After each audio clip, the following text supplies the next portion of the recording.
Schools were closed Monday in Pueblo, Colorado, as teachers walked out. It's the first time in 24 years that teachers in Colorado have gone on strike. Educators and their supporters are urging district leaders to agree to a 2% pay increase and to better benefits. It's not the first teachers' strike of 2018, but it is the first to take place in a state that voted for a Democrat in a presidential election this millennium. The results of the strikes have varied, but teachers in all four states that walked out won some gains from their states' legislatures. Caitlin Emma is an education reporter for Politico Pro. She joins me now from Politico headquarters in Arlington, Virginia. All right, so Caitlin, this may be the first teachers' strike this year in a state not controlled by Republicans, but are the conditions all that different from what we saw in West Virginia or Oklahoma?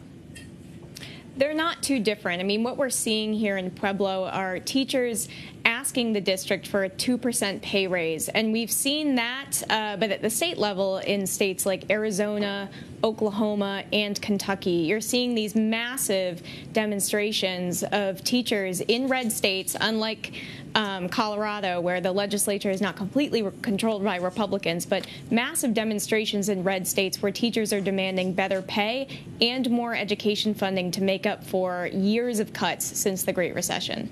Well, Colorado, like several other states where teachers went on strike, prevents lawmakers from simply raising taxes if they want to. Explain for us how that works and the effect it has on school funding. Yeah, so we had a story about a week ago exploring this phenomenon in states like Arizona, Oklahoma, and Kentucky, where to some extent, state lawmakers have made it almost nearly impossible to raise taxes. For example, in Arizona and Oklahoma, it requires what's called a supermajority of the state legislature, or much more than half of the state legislature, to raise taxes or impose new taxes. So coupled with a number of other things like decades of education funding cuts, especially since the Great Recession, state education funding systems that haven't been able to keep up with inflation, changes to pension reform systems, and rising health care costs, we've seen in these states an inability of state lawmakers to raise taxes or impose new taxes in order to make up for the loss of education funding revenue. Well, Caitlin, I want to play a clip for you from an interview that our Omar Villafranca did with Oklahoma's 2016 Teacher of the Year, who left his state for Texas because he and his wife couldn't make ends meet. My wife and I, as both educators, immediately gave ourselves about a $38,000 $38,000 raise? Combined. So two educators, about $38K. And as a math teacher, you can make that work. That was like a third person in this household providing it. It is almost like your 18-month-old got a job. Yeah, exactly. Yep. That was Sean Sheehan. He is, as we mentioned, an award-winning teacher. How serious, Caitlin, is the brain drain problem that states are facing if they can't pay their teachers? It's very severe. The New York Times had a really interesting story recently about how, some school districts have resorted to hiring teachers from overseas because the pay has gotten so bad in their states. And in Oklahoma and Arizona in particular, we're looking at states where teacher pay is among the lowest in the country. And Oklahoma has had a severe teacher shortage problem in recent years. As you saw by talking to Sean, who left for Texas, they have an issue where teachers are, top talent is just bleeding into the state of Texas because you can make tens of thousands of dollars more in the neighboring state.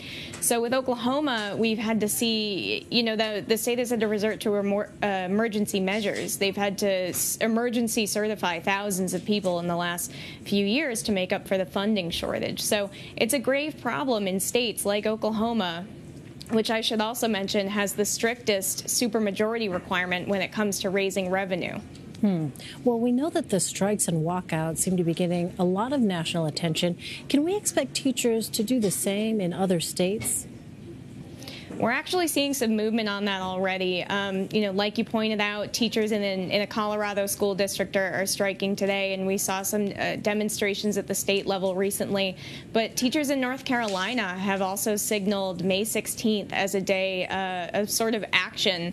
It's not necessarily the massive statewide walkout demonstration that we've seen in states like Kentucky or Oklahoma or Arizona just yet, but as it stands now, about a quarter of students students in the state could miss school on May 16th because teachers there will also be demanding, better pay and more education funding. And this time it's happening in a state with a Democratic governor. So the phenomenon is not isolated to red states. All right, education reporter Caitlin Emma. Caitlin, thanks very much.